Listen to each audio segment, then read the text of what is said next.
Joining us right now on the Daily Dose, we are bringing back the NFL Brain Trust, some friends of the Dose to check in on how Super Bowl 57 went. Super Bowl 57 was a wild affair. It was highly entertaining, and it was also a little bit controversial, and we're going to get to all of that before we are done. First up, we have Big Rob, sitting president of the Daily Dose I-Team, and disappointed, upset, possibly angry Philadelphia Eagle fan today. Rob, thank you for joining us on this, difficult week. Good to be here. Good to be here. I got out of bed just for this, so yes, I'm here. We've accomplished something today. It might not have been anything else, but we got Rob out of bed. Mike from Castle Rock is out on the plains there. You can see the mountains in the background if you're watching on the YouTube video. Mike is a Denver Broncos fan, and I know that he was watching that Super Bowl game as well. Going to get some thoughts from him, but welcome back, Mike. Always glad to have you. Appreciate it. Always good to come in. Finally, we have the savvy, wily veteran Larry from Centennial. Larry, I'm looking at your background behind you on the Zoom call here on the video, and it looks like somebody behind you has caught a big fish. What's going on back there? Somebody caught it, and I just lifted it up for a half. Okay, second, right? That's nice of you. Yeah, Measured it. I like to help out where I can. What kind of fish is that? That is a looks wahoo. like you caught. It's a wahoo. That is a wahoo down off of Cabo San Lucas a couple years ago, admittedly. Yeah. But yeah, biggest fish I've ever caught. How big is that fish? That is a 6-foot wahoo. Yes. This sounds like a fish story if I've ever heard one. It proceeded to be sliced up into smaller pieces of wahoo and eaten. But yeah. How was the wahoo? Was it pretty good? It's fantastic, tasty right off the boat. Yeah. Really? Yeah. Yeah, I don't think I'm doing that. I think I'm just gonna, go to the store and get my own. We have a number of things to get to today on the Dose, but before we jump in fully into the Super Bowl, I want to talk about the game. I want to talk about a number of things that happened. We talked a little bit about entertaining game. I was glued to the game. I couldn't, pull away from it at all. It was a very good game. There was some controversy. We're going to touch on that. But first up, what in the world was going on in Glendale? The field was horrible. It's the biggest game of the year. Why was the field so bad? Guys were slipping. They were sliding. It makes zero sense. And, the problem I had with it, the offense gets the advantage because they know where they're going. The defense has to react to it. The pass rush was a little bit muted, probably both ways. I know they're both playing on the same field, but it was just dumb. I don't understand it. Larry, you're a guy who knows how to manicure a great yard. What in the world was going on down there in Glendale? Why can't the NFL figure out how to put a field down? Well, it's just the classic, you try to get things all pretty. Yeah. And you change the field, right? They had mentioned on the telecast that it was, I don't know what kind of grass they had going on, but you have to paint it. You have to put all the emblems on it. You got to make it pretty. And that detracts from, the actual the field, the product on the field. They showed some scenes, right? They had to move the greenskeepers from the Waste Management Open over to the field at night. They were sanding it. They were doing all kinds of stuff, but it was not good.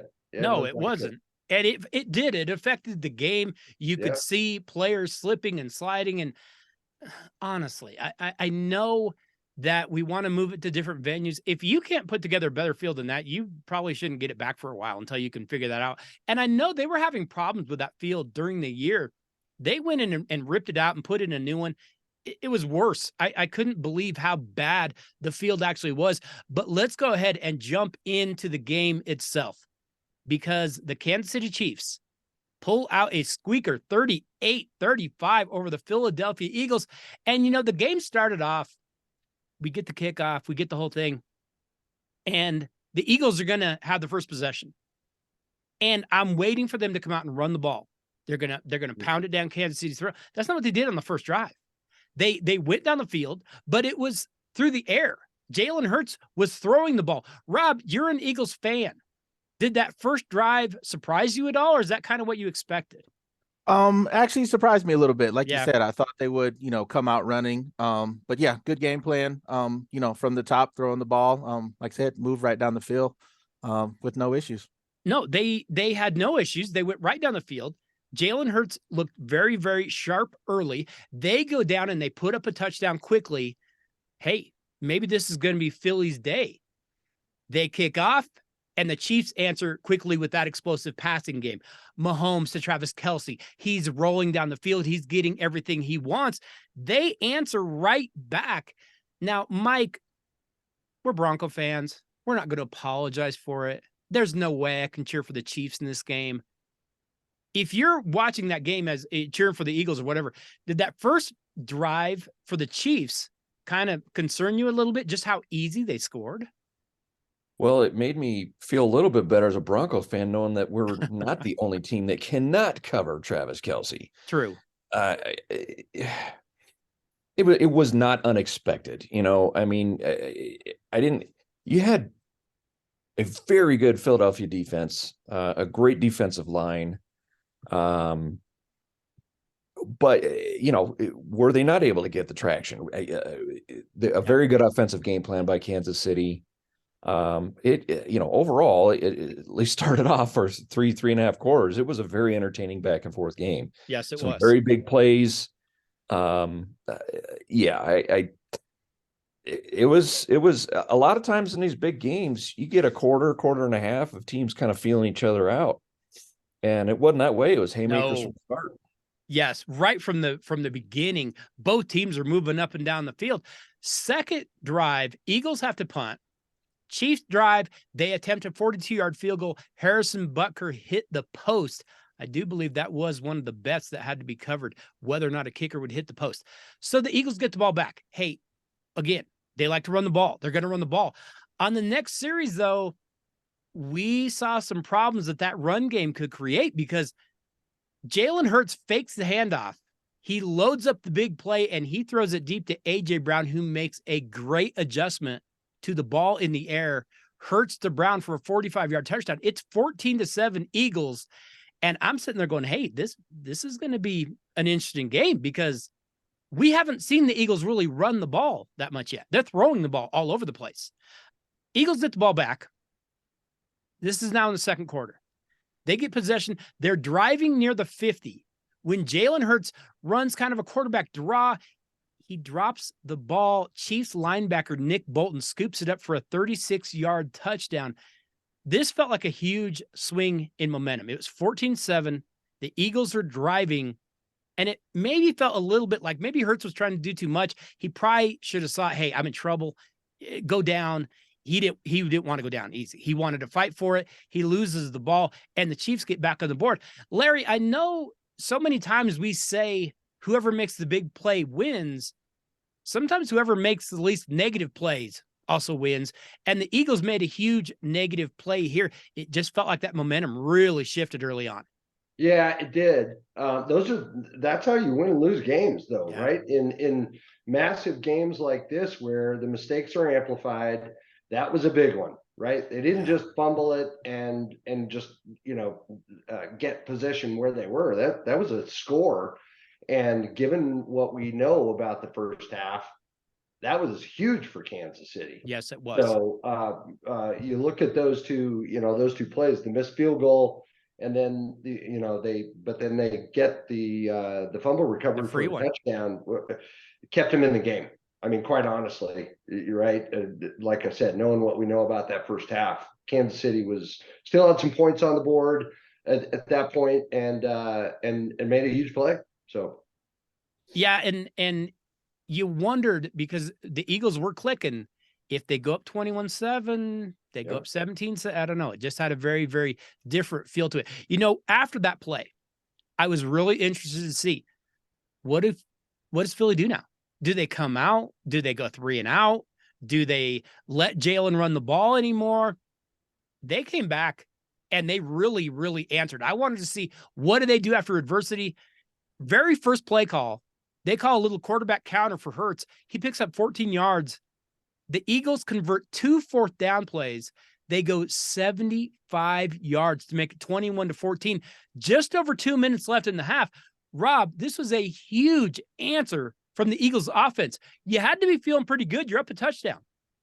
Yeah. And like you said, that play, that turnover was so big because it was almost unforced, I would say. There was a little bit of pressure there, but it wasn't, they weren't all over him. And then, like Larry said, then they get 7 points right off that. And just, with the Chiefs, you can't give them points. It's hard enough to stop them as it is.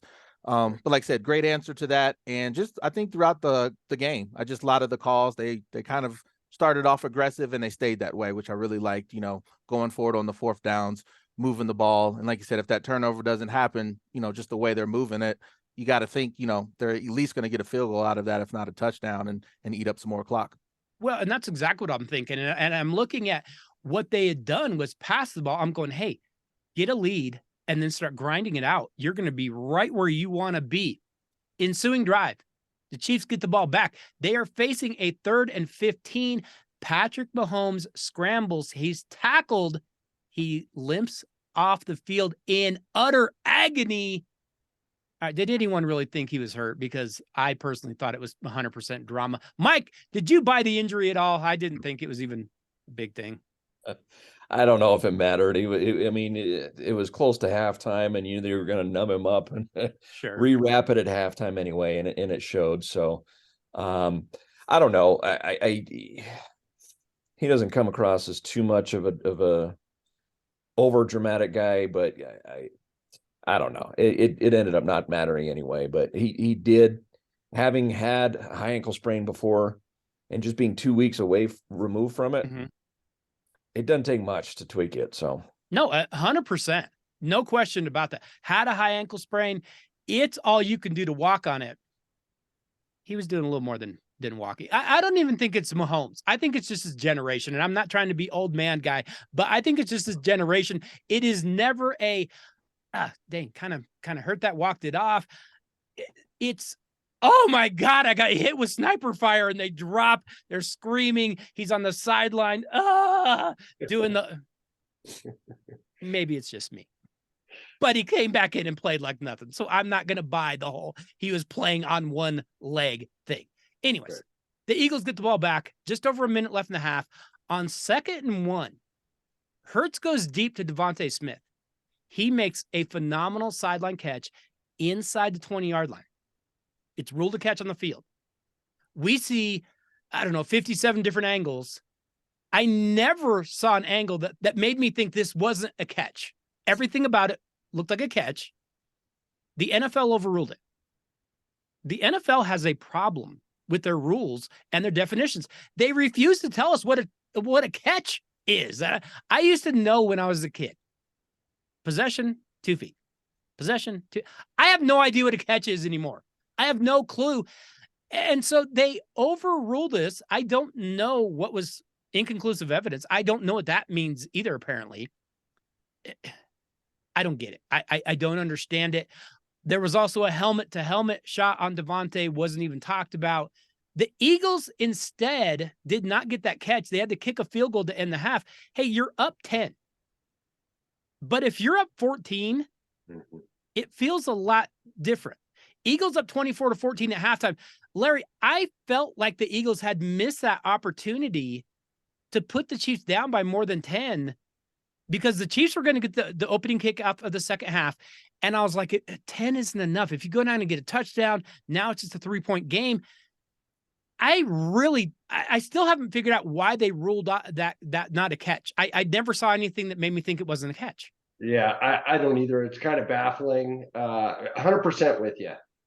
Everything we saw, looked at, showed it to be a catch. And yeah, you're right. I mean, if look, Philadelphia is a great team. I think they're the better team. I think Kansas City has the intangibles at this point. At least that's what I thought going into this game. Mm-hmm. And that's part of it, right? So Kansas City can be down. I'm not sure if there's really a difference for them, whether it be 10-14. They knew that they were going to have to do something different in the second half. Yeah, you'd much rather be up by. They did miss out on a couple things, and as good as Philly played, the first half, scored a bunch of points. They looked like they were, they were clicking. Yeah. They made a couple, mistakes and didn't capitalize in a couple of spaces that made, I think, the difference. And you have to be, you can't do that in the Super Bowl against Kansas City. Yeah, agreed. And when you have such an explosive offense, you have a very, very good coach in Andy Reid. You're taking your chances when you don't, put your foot on their throat. Right. We get to halftime. Let's talk a little bit about halftime. Over under on Rhianna was 7.5 on her forehead size. I took the over. I don't know which way you guys bet, but that's how I went. Now, there were rumors that she may have a surprise guest. There were a number of people that were out there. I saw Jay-Z at the game. I thought maybe Jay-Z would, stop it. Was I the only one rooting for Chris Brown? Just me? Because I thought that would be interesting.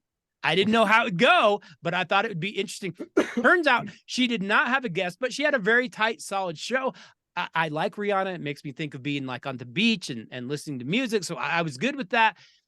I did, though. I texted Rob. I said, Rob, she looks pregnant. Turns out she was. Oh, yeah. It wasn't just me being mean. She was lopping out over her belt a little bit, and we understood. Now, I did hear that if her platform had gone any higher, NORAD had authorized them to shoot her down, but fortunately it didn't go up any higher. There is a clip, though. You can see one of the dancers didn't fall off the platform, but he fell, and he kind of had to hold himself up. You can see it. I'm not even kidding about that. But here's the question I have. Did anyone else notice that sideline reporter Aaron Andrews said that Andy Reid won't do halftime interviews if the Chiefs are behind? Yeah. Andy's a good guy. It seems like a nice, what a jerk move. I don't even care. You're a jerk. If you're down, then you're not going to talk to her. But if you're up, then, oh, yeah, it's all smiles and happy. And then you can go have a Big Mac at halftime. Man, get out there and do your interview, you jerk. Okay, we're going to move past halftime. Rhianna was fine. Whatever. I don't care. We get to the second half. Chiefs take the second half kickoff, and Patrick Mahomes showed why he is so dangerous. He drives them right down the field, finds Travis Kelce a few times, and they started to mix run and pass a little more.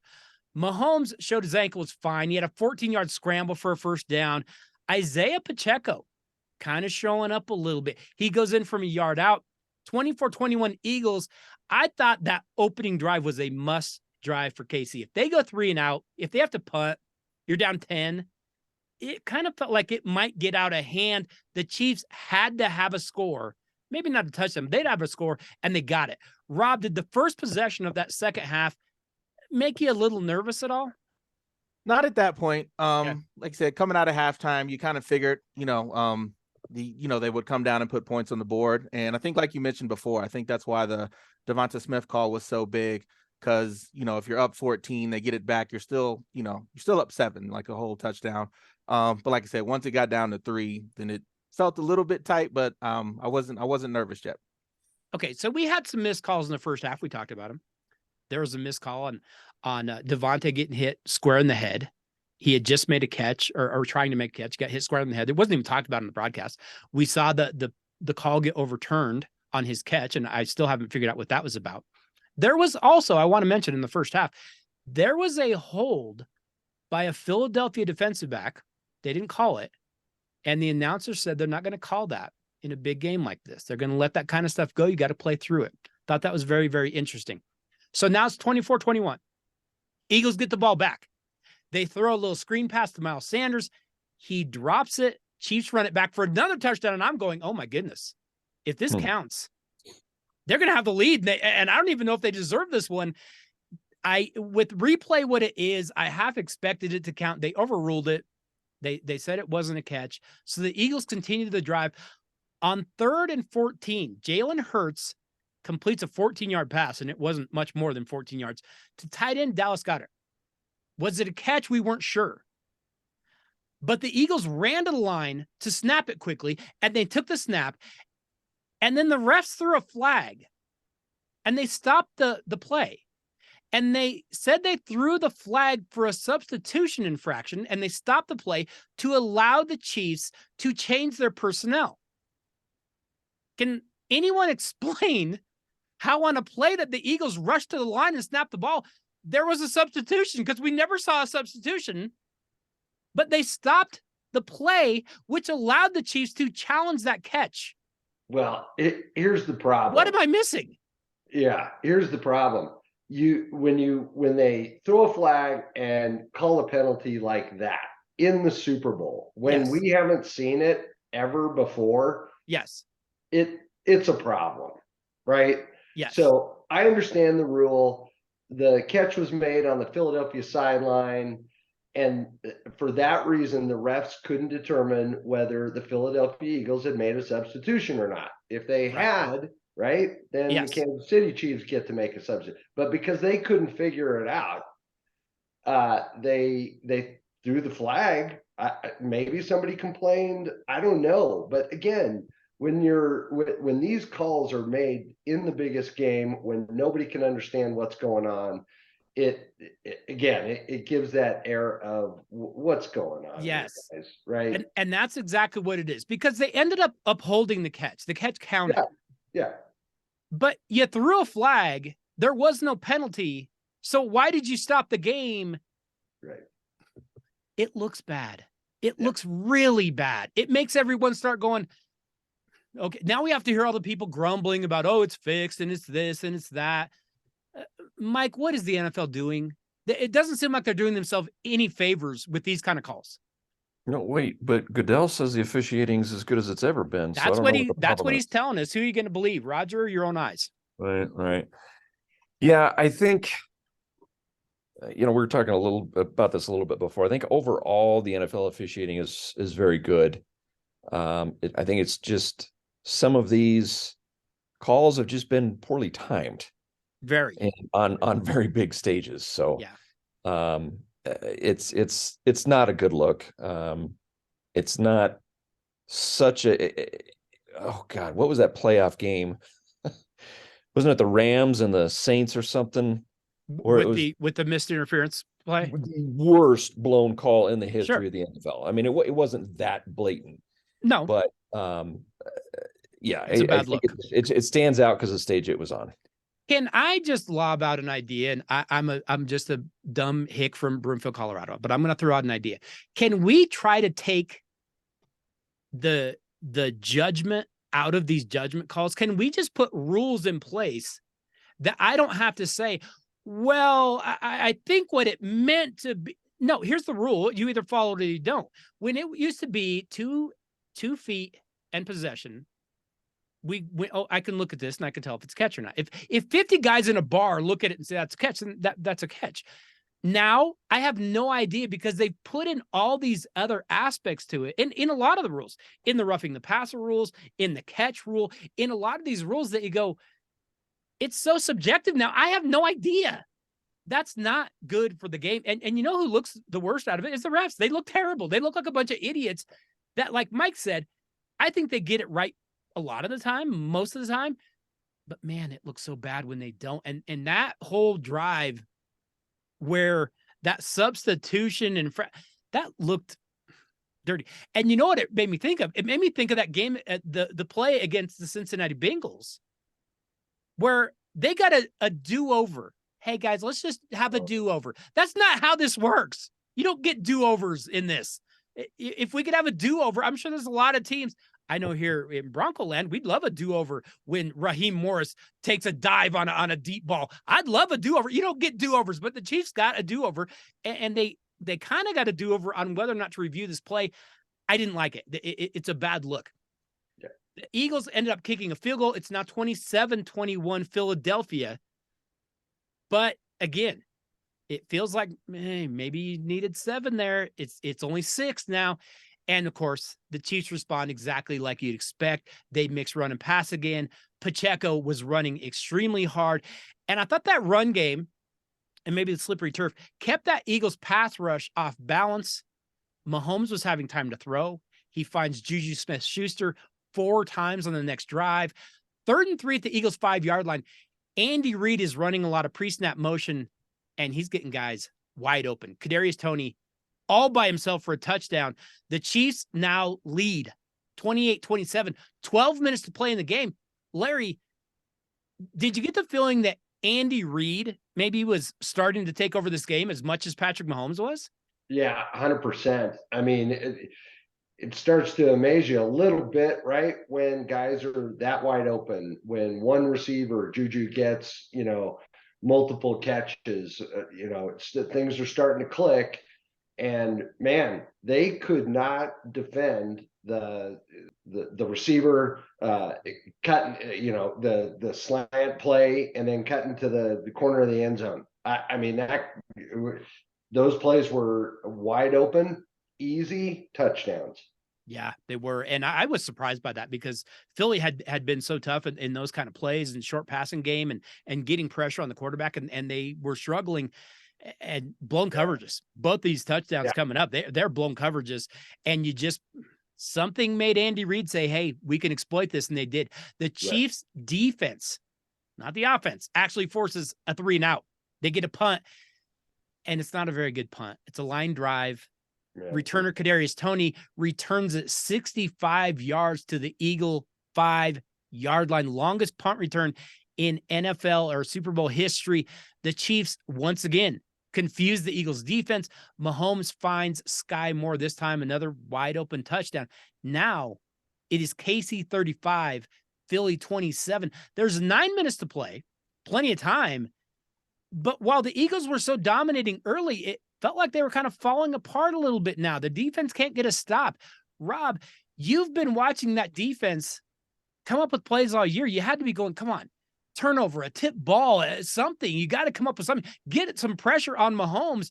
You had to be surprised that they're not doing this in this game, and late at least.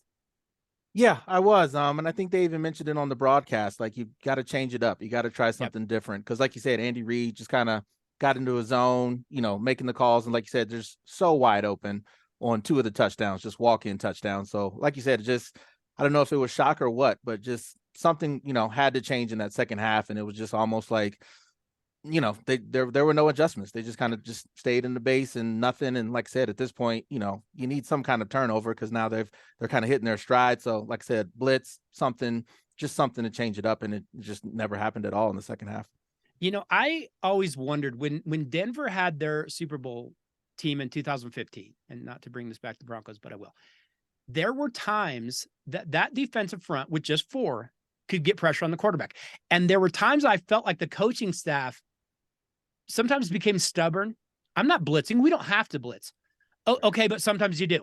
Sometimes their offensive line is picking everything up. Sometimes you've got to change things up, like Rob said. Sometimes you need a jump start, and it didn't seem like Philly was willing. Hey, let's send a couple more people. Let's give them a different look. Do something. It kind of was like, well, this is what we do, and this is what we've done all year. I don't care. This is the biggest game of the year. Figure something out. And it was kind of disappointing that they didn't change anything up. But the Eagles were not done. Jalen Hurts, holy cow, he had a game. They drive 75 yards. Jalen Hurts dives in for his 3rd rushing touchdown of the day. And then they kind of go student body left. He runs in the 2-point conversion with just over 5 minutes to play. It is 35-35. We are getting a great, entertaining Super Bowl. You can't look away from it. Mike, you and I are texting each other, and we are getting a great game. The game was so fun. It had a feeling at that point, hey, whoever has the ball last is going to win. It was back and forth. It was fun. Oh, absolutely. Despite the end, and I'm assuming what we're about to talk about here, it was a very entertaining, very back and forth game. The NFL had to be very happy. I think it turned out that it was one of the most watched Super Bowls. Yes. 3rd most ever, I believe. It was a very entertaining, very good offensive, 2 young quarterbacks. Yeah. Youngest combo creative, in history. Everything about it for 3.5 quarters was fantastic. Well, and not a ton of penalties. Great. Not a lot of stoppages in that way. Not, 1 turnover, and it was kind of a fluky, weird play. Good play. And I will say this, for as much as both defenses kind of struggled, maybe scheme wise, or I thought it was good tackling. I thought when they got an open receiver, both teams made good plays and brought them down. I thought it was a well played football game on both sides of the ball. 5 minutes left. Patrick Mahomes keeps the Chiefs moving. He has a 26-yard scramble to the Eagles 17. Again, I know he was playing on one leg. Somehow summoned the gumption to make that 26-yard scramble. 2-minute warning. The Eagles force a 3rd and 8 from the 15-yard line. Under pressure, Mahomes throws the ball to the end zone to Juju Smith-Schuster. And the referees call a defensive holding call against Eagles defensive back, James Bradbury. Now, Bradbury said after the game, I held him. I grabbed him. I knew there was a risk, and I did it. Fellas, I hate this call. I hate this call. And for a couple of reasons. I talked about earlier, there was a call. I believe it was also against Bradbury, and they didn't call it. So I know a lot of people are saying, hey, if it's called in the first quarter, then it's called in the fourth quarter. I understand that. What if it's not in the first quarter? Because it wasn't. We saw it not be called. So it felt so ticky-tack. It felt like it didn't affect the play. And we were always taught in officiating, call advantage, disadvantage. It didn't look like advantage or disadvantage here. The ball was overthrown. It couldn't have been caught. And people can say, well, if you hadn't held him, yeah, but the ball was so far overthrown, it just didn't feel like it. Here's my problem. It ended the game. It ended the game, and we were getting ready for, okay, the Chiefs are going to kick a field goal. We're going to have like a minute, and it's going to be phenomenal. We're going to get a touchdown. We're going to get overtime. It ended the game. The players are reading what's being called in a game. We used to coach our kids. Hey, if they're calling the hand check, understand they're calling it. If they're not, they're not. You've called it one way the whole game, and on the biggest play of the game, they don't call it. Okay, so the Chiefs can go in and score, get a touchdown. Philly's going to let them score. Chiefs are smart enough. They fall down at the goal line. They kneel it out. They kick the field goal. Game is over. I'm going to go around to everybody. Did you want it to be decided this way? Were you hoping for a different end? How were you in that whole call? Larry, let's go to you first. Defensive holding call. What did you think when you saw it? I thought it was ticky-tack, and I thought that if it was any other place, any other time, you know, well, so I'll just say it's a 50-50 call, right? You saw the jersey get grabbed. Yeah. Did it do anything? No, it didn't do anything. And I mean, we could spend an hour just talking about this, right? I believe that happens on every play. I think offensive holding happens on every play. Yes. So are you gonna call it, or are you not gonna call it? And if we know it happens on every play, then we got to change the rule somehow to be like, well, did it impact the play or not? And there's got to be some sort of change there, because it certainly didn't work out in the favor of the NFL. No. And the end of the game, and what could have been, you know, a couple shots. It would have been the exciting game that we all had been watching for the first, you know, 3+ quarters. It was just so deflating to see how that went. Mike, I know you and I were texting back and forth. What was your feeling when you saw the yellow on the field? It was when even after I saw the replay. Okay, by the book, was it a penalty? Yes. Yeah. There are so many things wrong with it. A, it didn't impede him. B, the timing of it. I mean, if that was called in the second quarter of week 3 of a Sunday afternoon game, you'd be like, it's a tic-tac call, but whatever. Sure. But the timing of that important of a call was horrible. It's like getting a speeding ticket for doing 47 and a 45. Yeah. It was awful. I think it. Now, the problem is that it's so magnified, right? Right. You still have Philly not making a single stop in the second half. For sure. Correct. Okay. But what it robbed us of is Philly getting the ball back with a minute left or whatever and going down and furiously trying to score. Maybe they do, maybe they don't. But it ended on such a dud and such a sour note. When that final gun went off, you're just like, oh, that's it. Yeah, I don't know if did you watch the Ozark? No. Oh, fantastic, amazing show. I haven't finished it. Fantastic show. Through 3.5 seasons. The very last episode, you're like, that's it? That's how it ends? Oh, That's what it no. reminded me of. It was fantastic game, and it will be marred by that very questionable call. Well, and the problem that I have is that it was such a good game, and the thing that is going to be remembered, it reminded me, except for that game was terrible, but the Steelers Seahawks Super Bowl, I don't even remember that game. All I remember, there was a bunch of terrible calls in the Allwood against Seattle. Rob, I know you're watching this. I know maybe you're not objective, but I also had a problem with, as bad as the call was in that moment, it hadn't been called all game. The flag was really late too. Really late. You had to be dying. Yeah, it was terrible. I agree with you guys. And even, I won't even say ticky tack. I mean, like Mike said, I mean, by the letter of the law, probably, but like I said, it doesn't impeding. The field is trash. So as he's turning, probably half of that is him just trying to keep his balance. Right. But yeah, just, it wasn't even, to me, like not even a full grab. Like sometimes you see those and just full grab, right. The jersey is extended. Okay, you got to call that. But it happened so fast. Like I said, as he's turning, the field is trash. His hand is on him. Like I said, is it enough to call? I don't think so. I mean, I think in the Super Bowl, I don't think you can make that call. It's not even really ticky tack for me. Like to make a holding call, it would have to be a full hold, fistful of jersey. It's extended, pulls it out, untucks it out his pants, a legit hold. But just that quick of a turn, like I don't know how you make that call. And like Larry said, we don't know how the game is going to go, going to end up after that point. But still, I think, the way the game is going, like they always say, let the players decide the game, Yes. And I think for that reason alone, you don't blow it, you kick it out, and you let that last minute and a half, play out how it should. Well, and just as a fan of the game and watching it, calling the call, making that call ends the game, or we can continue and see where this goes.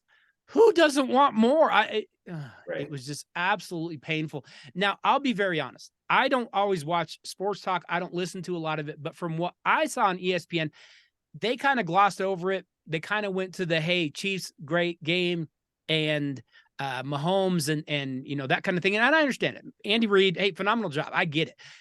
I do not believe that the Eagles lost this game due to officiating. I think there were some really, really bad calls that cost them. Like Mike said, hey, you couldn't get a stop in the second half. No question about it. But here's the other problem that I have with the officiating, especially probably more in the NBA even than the NFL, but in the NFL. And they've started to talk about it a little bit. It doesn't surprise me that you have bad officiating. It surprises me sometimes, though, that the big networks don't really talk about it that much. It doesn't surprise me that politicians, I don't know, try to hide their break-in into an opposing party's headquarters, but it would bother me if the media didn't cover Watergate. That's the problem I have, is sometimes the networks are like, well, hey, we don't want to anger the NFL, so we're not going to talk about it. It's dumb. And here's the question I have. I'll post to all three of you. I think it is a major problem in the postseason to go to all-star crews. If you're a good crew, go as a crew. When you're not and you haven't worked together, and they say, hey, you're going to be the umpire, you're going to be the side judge, you're going to be the back judge, you're going to be the referee, you've never worked together. And as a ref, I have ref before. Knowing your partners is really, really important. How do we fix this problem? Larry, I'll throw it out to you. What do we do to fix this? I have no idea why this hasn't been solved way before now. Yeah. You ref as a crew, you go as a crew. You said it right. There really isn't any other way around it. Yes. Right. These guys are working together. They know through the whole season. They know what they're accountable for.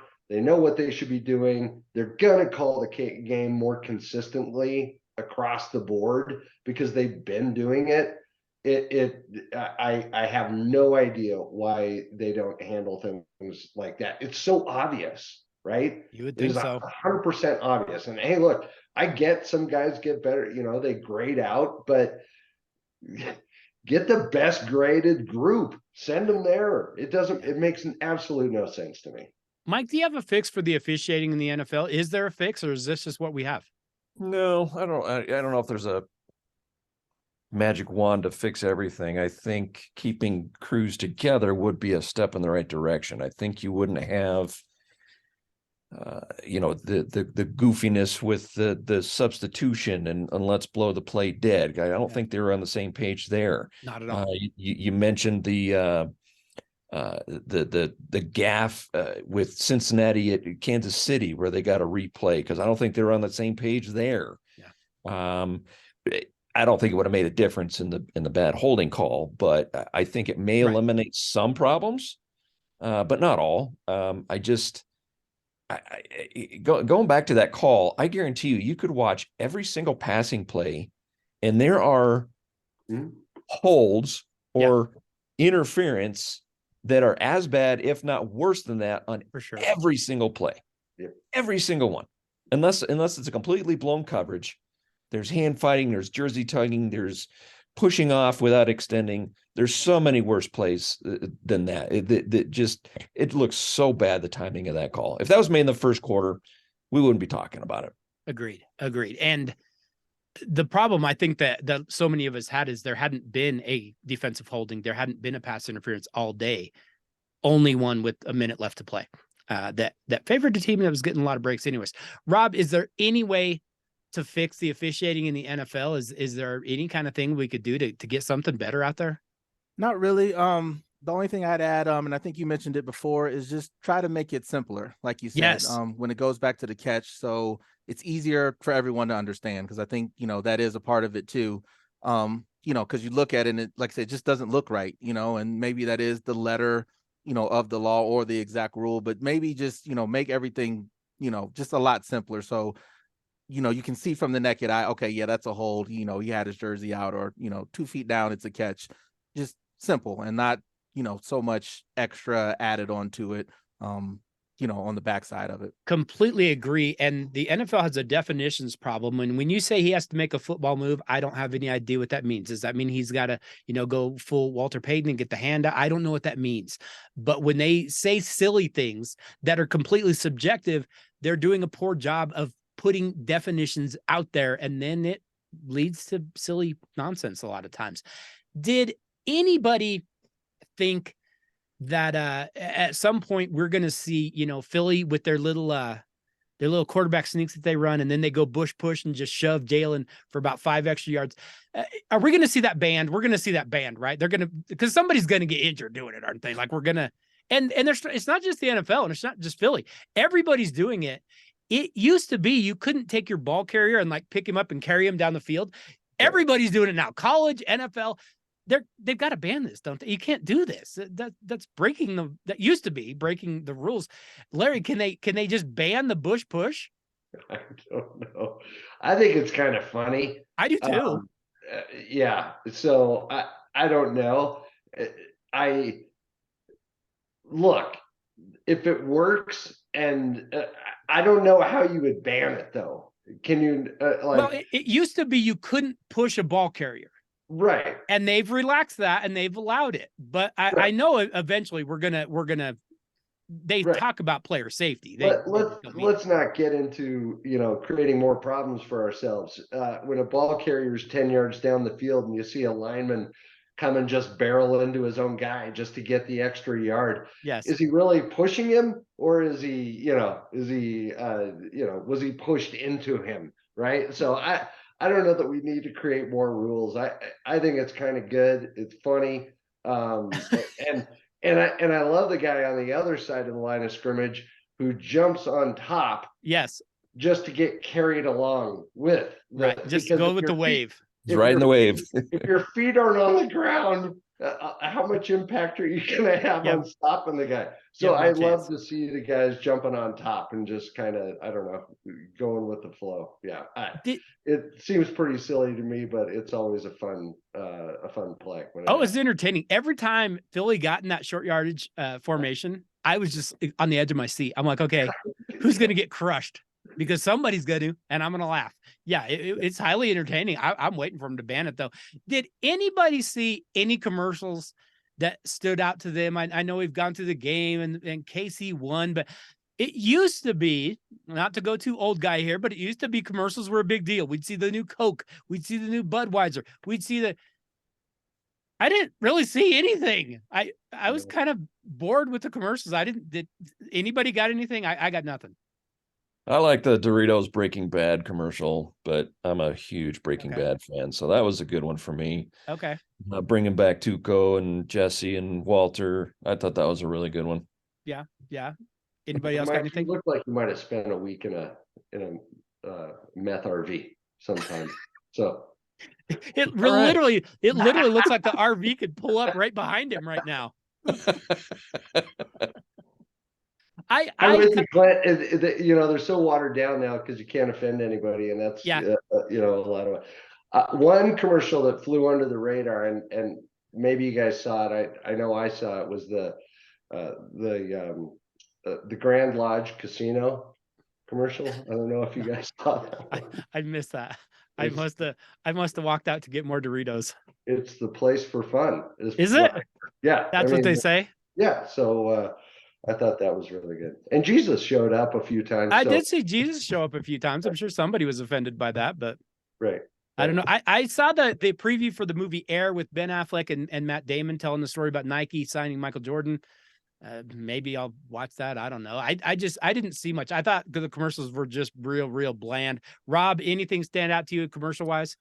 Not really. The only one for me, Danny McBride did one for, I think, Downey, and this just him because he's Kenny Powers in my head, which was a great show. So anytime I see him, I always think Kenny Powers. So how can you not? Yeah, how can he owned that character?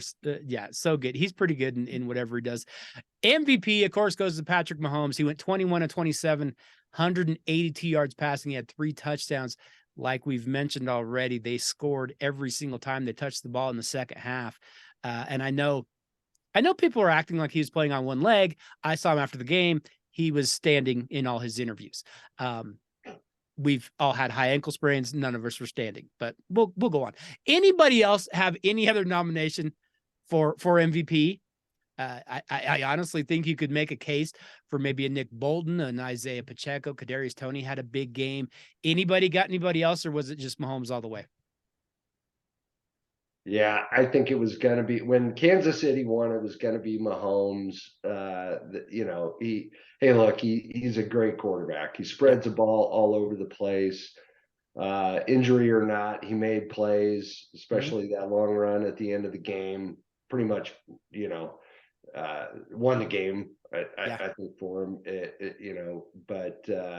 but it was going to be him. I think and it kind of goes back to what I was saying before. They've got intangibles. They've got, different guys at different positions. Reid's a great coach. He deserves a lot for what went on, and probably so does Eric Bieniemy.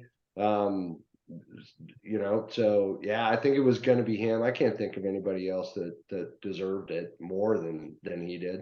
Yeah, if Philly comes back and gets the win, it goes to Hurts pretty easily. He had a phenomenal game, but not getting the win, there's just no chance for anybody else. And we know they're always going to give it to quarterback every chance they get. Okay, let's move past the game. I would go down the path of, did you hear Travis Kelce after the game talk about how no one picked him? I wrote about it yesterday on the Dose. You can go over there and read my article about that and why he went into concussion protocol after the game. Okay, we're going into a little bit of NFL offseason stuff here. We have seen a few coaches get hired this year already. Although the coaching carousel this year wasn't quite as wild as we've seen in years past, I do want to take a look at a couple coaches that got jobs and kind of talk about how maybe they're going to do. The Carolina Panthers fired their head coach, Matt Rule, mid-season. I actually thought interim head coach Steve Wilkes had done enough to get that job, but the Panthers went out. Instead, they hired former Colts coach Frank Reich. Reich had some trouble getting much out of either Phillip Rivers or Matt Ryan. Mike, is Frank Reich going to be the guy to fix Sam Darnold, or maybe coach up a rookie quarterback that they may draft? Yeah, I think they're going to have to draft. I don't know where I think they're picking 9th right now, something like that. So, yeah, he's going to have a challenge because Darnold, I don't believe Darnold's the answer. I don't either. I think he's going to have a tough road there. And I don't know. I really liked what Wilkes did. This smells a little bit like what the Raiders did last year. You had a guy come in, did a pretty good job, had him battling for a playoff spot. And then you go, no, we want a bigger name. Be careful what you wish for, because that didn't go so well. I think they're going to be in a little bit of trouble. DeMeco Ryans did a phenomenal job as defensive coordinator of the San Francisco 49ers. All of his family is down in Houston, Texas. Seemed like he was pretty honed in on that job. Ryans is only 38 years old. I worry a little bit about him because the Texans have a lot of work to do all over that whole franchise. Larry, I like that Ryans is young and hungry. This feels like a tough job, though. It does. And I thought, mentioned it here in past podcasts, I thought Lovie Smith would be down there for, a couple of years, just setting a little more groundwork, just a little more foundation. As a first-time head coach, look, you want every opportunity you can get. So he's not going to say no. But how many head coaches, first-year head coaches, have we really seen succeed in an environment like this, where you have to change talent, culture, motivation, ownership, losing attitude, ownership? It's all working against him. I don't know anything about him, but I hope, and I hope he, can be successful.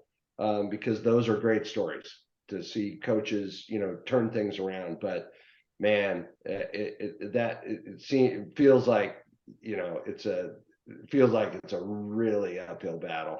Yes, it does. And, Larry brings up a good point. We talked about it a little bit on our end of season podcast, and Lovey wasn't winning, but Lovey had no talent. But I'll give him this. Those Texans played very, very hard every single week.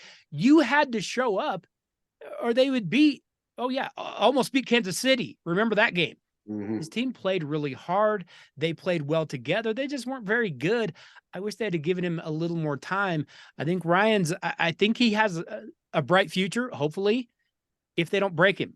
But the Texans have broken some really good ones in the past, and that would worry me. And I'll say this, there's an opportunity here. I don't know if, owners can do this or not, or if they have the appetite for it, but it feels like they should have more of a bench of head coaches, right? So if you're not going to hire internally your defensive coordinator or your offensive coordinator when you decide to make a coaching change, there's been a couple teams that have done it. Have a guy that you're grooming to be the next head coach, and it would have made perfect sense to bring, if Ryans is up for it, right? He's not going to have the title of head coach, but bring him in as assistant head coach or whatever you got to give him.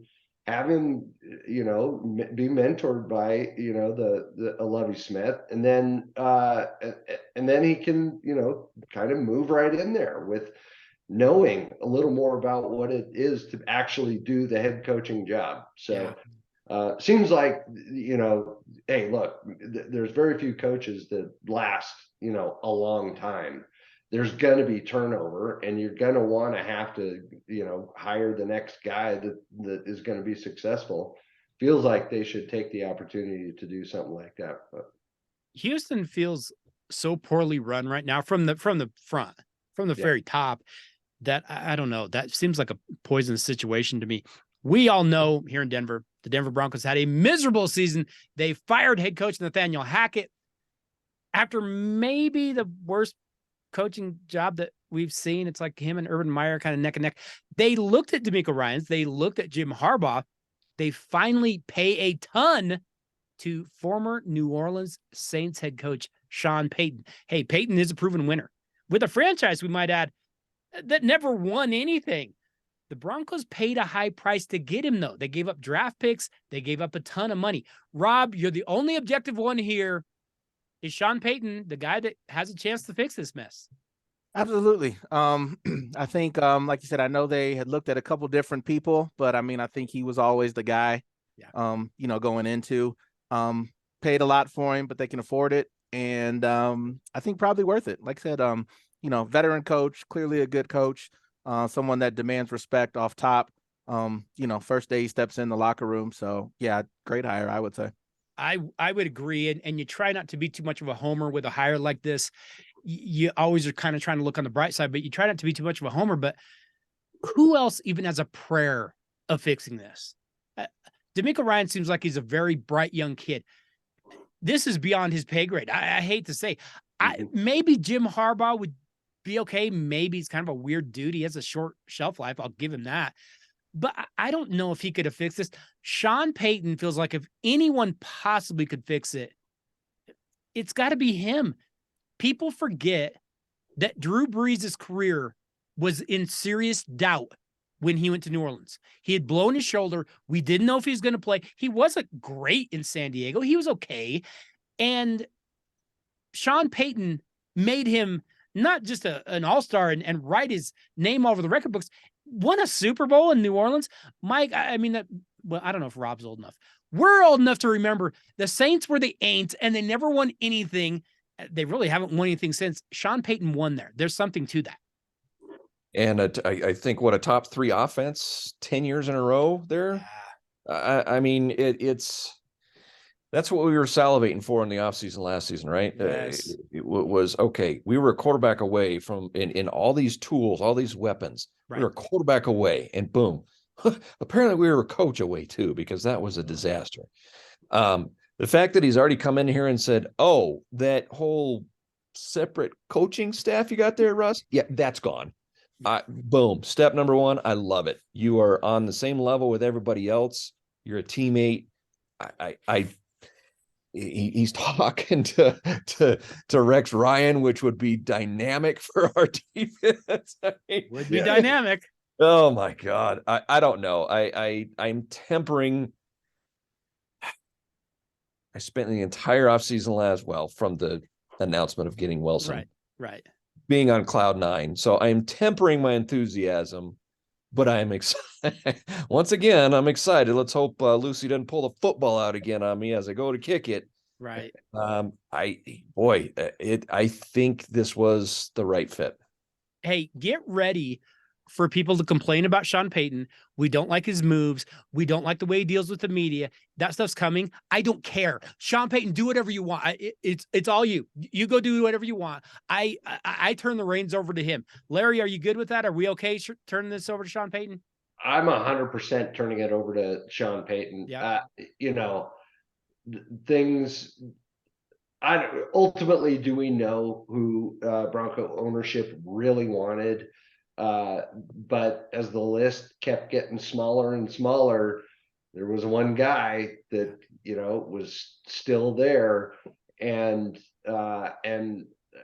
lucky for us. Yes. I think it worked out extremely lucky for us. I think we've got a proven head coach who is going to hold people accountable. The things that Mike just mentioned with, we're going to do things the right way. And the things he said about the only thing that matters is winning, Yeah. and that's what you have to have.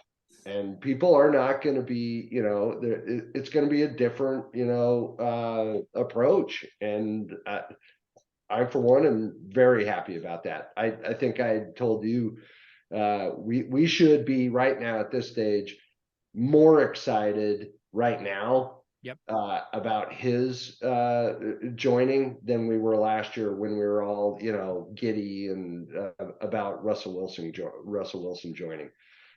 He'll make a bigger impact on setting up the culture, and then the players got to follow through with it and play on the field. but it was obviously proven that they didn't do it last year, Yeah. So yeah, I'm super happy about this. Well, Larry, you brought up one key word that we haven't seen, and that was accountable. We have not seen accountability in this franchise in the last 7 years. And that's why we've gotten the product that we have, because Yeah. no one has held anybody accountable. That's right. And don't get me started on the whole ownership thing, right? I mean, I think these guys are going to have to grow into, what they're doing. They'll get more intelligent about football, but the previous trust, and I put that in quotes, so damaged everything about the franchise. It's really unbelievable, and we're paying for it now. Yep. Right. So hopefully we're on the right track. I would agree. We're waiting to see on Indianapolis. The Colts have still got to hire a new head coach. It sounds like Philadelphia Eagles offensive coordinator Shane Steichen is going to be replacing Jeff Saturday. We'll see if that is final. Probably by the time this podcast comes out, it probably will be. And the Arizona Cardinals are honestly still looking at a few guys too. They're looking at Bengals defensive coordinator Lou Anarumo, and they say they could be looking at Eagles defensive coordinator John Gannon. Rob might be losing both of his coordinators. We'll see how that turns out. Speaking of that, a couple more things I want to hit before I let you go and we finish out our Super Bowl podcast. But we know things are going to change in the offseason. Teams are going to make moves. They're going to sign free agents. They're going to make draft picks. Teams are going to go up. Some teams are going to backtrack. But if you were just going to pick your 5 teams that going into next season, you'd say, I think like they're the big dogs. Like, I guess right now we just go generic and we say the Bills, the 49ers, the Bengals, the Eagles, and the Chiefs are probably maybe the top 5 teams to kind of look for. Now we know, at least if you watch too much, Buffalo's got some salary cap problems. The Eagles have got a lot of people to re-sign. That whole defensive line is going to need to be re-signed. But is there anybody that stands out to you as maybe we put this team in that upper echelon with those top 5, maybe we replace someone in that top 5? Mike, if you were just going to name teams that you would be looking at as next year, that is a team I would watch. Maybe it's the 5 I just named. Maybe you have someone else that you say, I don't know, I might push this team in instead. Who would kind of go in your upper echelon of teams for next year? Yeah, I don't know. Those 5 were immediately the top 5 I thought of in my head. I think there might be more movement in the upper middle part of the pack there. I think the Chargers may be just on the outside of that top 5 there. Dallas, I just don't trust them and what they're doing. I don't know what they're going to do. Jacksonville's going to make some noise again. They're not going to sneak up on anybody, so it's going to be difficult. But if Lawrence continues to progress, they could be a team to watch next year. But I don't know if I see anybody supplanting any of the top 5 that you listed there, to be honest. Yeah, we'll see if Jacksonville, that's another team that's got a little bit of money problems. We'll see how they do there. Rob, you got any other teams that you might push up into that top echelon of teams? No, that's really it. Like you said, I still think it's going to be one of those 5s. I think the Chargers, like Mike said, would be the only one that I would squeeze up in there. But yeah, I mean, all of those teams, right there. Especially the 49ers. I think that's an interesting one too. Like I said, just, depending on how their quarterback situation shapes out, I mean, that's an interesting team. But yeah, outside of that top 5, 6, I can't really see anybody else jumping in to contend with those guys. Larry, you got anyone you want to put in that top 5 or anyone you want to kick out of that top 5? I'm not kicking anybody out, and I don't know if I'm putting anybody in, but like the other fellows here, there's potentials. Did you say the Jets? No. So there's a couple things they got to do. But if I'm looking at potential, they'd be one of the ones that I would keep an eye on for sure. Interesting point, because we know that it sounds like Aaron Rodgers is going to drop acid and then see if he wants to go play for them. So if that's the case, you could be onto something. That's a solid defense. They're pretty well coached. They need a quarterback. I don't know if he still is a quarterback, but I mean, Yeah. We'll see if he comes out back from the other side, and we'll see how he looks when he does. Maybe he's the guy that says, "Hey, my vision quest told me I need to go play for the Jets." Or maybe he just sees spiders on him all the time because he saw God. I don't know how that's going to end up, is what I'm saying. The long off season, anything could happen. Anything can happen. Hey, you go have some peyote and you just kind of see where the chips land. Right. I think the big lesson here. Never turn down a good sweat lodge, right? So it's my motto.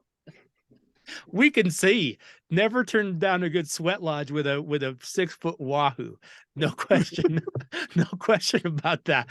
Gentlemen, it is disappointing to say another NFL season is in the books. It genuinely makes me sad that we're done. I don't even know what I'm going to do on Sunday. And that is what I'm going to pose to each one of you. I would like to hear any final thoughts that you might have. We wrap up this NFL season, but what are you going to be watching until the next one starts? Do you have a show? Do you have a sport? What is it you're going to be watching? I will tell you from my standpoint personally, I'll be watching a lot of NHL. My wife has just gone full Avs crazy, so we're watching every Avalanche game. I'll be watching a lot of NBA. Of course, I'll be watching college hoops. It is heating up very quickly. So I know that those are the things that I will be watching. But if you have any final thoughts, if you'd like to tell us what you're going to be doing until next August when we fire this thing up again, I would be glad to hear it. Rob, you're the sitting I-Team president. What are you going to be watching until we get back to football again? Oh man, it's so sad this time of year. It is. Probably college basketball is going to be the big one for me. I mean, March Madness, that's always enjoyable. So that's what I'll be focusing on. And then once March Madness is over, that's when it's really tough at that point. That's when it gets tough. It's really tough at that point. But a lot of college basketball. And then probably catch up on some shows, just whatever's on Showtime and HBO on Sundays. Like I said, Last of Us, Your Honor, 2 good shows. A little behind on, but yeah, that'll be it. Good call. Good call. Those are 2 shows that people might need to check out. Mike, you are up next. What are you going to be doing until we're doing this again next August and having something to talk about? I have a feeling it's probably not going to be watching the USFL, but maybe I'm wrong. What do you got? What are you going to be watching? You are not wrong. It will not be the USFL. So gave it a shot. Kind of you and I are, 2 peas in a pod there. We're fortunate to have, although an injury riddled, but a defending Stanley Cup team watch now struggle to make the playoffs. It's going to be tight. Who'd known, but the injuries have been insane. And holy smokes, the number 1 seed in the West. I don't. Who knew, right? Who knew? The Denver Nuggets could win games. We had no idea. I have no idea. Now that the Suns with their recent trade acquisition are going to make some noise, but yes, they are. I am looking forward to the playoffs for both of our local teams. Agreed. Now, having said that, the Suns, they probably have 5 AARP cards on that team. You've got to stay healthy, and that is not going to be easy because neither one of those guys can stay healthy. We'll see if CP3 and Kevin Durant can actually stay on the floor because they've had a difficult time doing that. And we know when the playoffs start, well, now you're playing more and you're playing tougher games. You're playing more physical games. So we'll see if those 2 can stay healthy. But if they can, Phoenix is going to be a load. Larry, you're going to finish things up. What are you going to be watching until next football season when we start to get excited, we start to get our expectations way too high, we start making those Super Bowl, plans, where are we going to go, where we're going to stay to go watch our Broncos play in the Super Bowl? What are you going to do until then? Well, I will not be a pea in your pod. All right. Thank you. But I will stay on the theme of hockey. Yeah. Your DU Pioneers are ranked number 3 in the nation right now. Good call. So get out and maybe, get a game or 2 in there. I know they sometimes show them on our local cable provider, but I got to keep your eye on that. And then actually on TV, no joke, Michaela Schifrin has got her eye on the all-time World Cup mark of Ingemar Stenmark. She's going to blow. She blew away Lindsey Vonn as far as titles. She's going to be the greatest skier ever. So I see you laughing, But you were saying a lot of words in English. I didn't understand any of them. I was trying to figure out what in the world you were talking about. I knew Larry was going to bring it back to skiing. I knew it. I should have predicted it. Well, come on, guys. It is winter time. It is history. It is history. Our weekends have completely opened up. There's no reason not to be up there. So I'll leave it at that. I have so many reasons to be up there. And one of them is right behind you, Larry. Right. Yeah, that one right behind you is a real good reason not to go up there. I think I'd rather do that. And I'm not a fisher. Well, you squeeze that in when we can. But are the Olympics this year? What am I missing? No. I did. Oh, she's just out there skiing in the backyard, or yeah, like okay. Well, in Europe's backyard, maybe. Oh, okay. Yeah. I had no idea. Well, gentlemen, as usual, it is always a blast to have you on. You don't get to just go do your own thing now that the NFL season is over. You're going to have to come back. Might have to talk some hockey. Might have to talk some college hoops. Might have to talk some NBA hoops. Larry might have to come in and let us know how DU lacrosse is doing. I'm just saying, keep the schedule available because you might have to come back sometime very soon. But thank you very much. Always enjoy you guys coming in. It's always a fun time to catch up and talk NFL. Thank you guys for being here. Thank you, Clint. Anytime.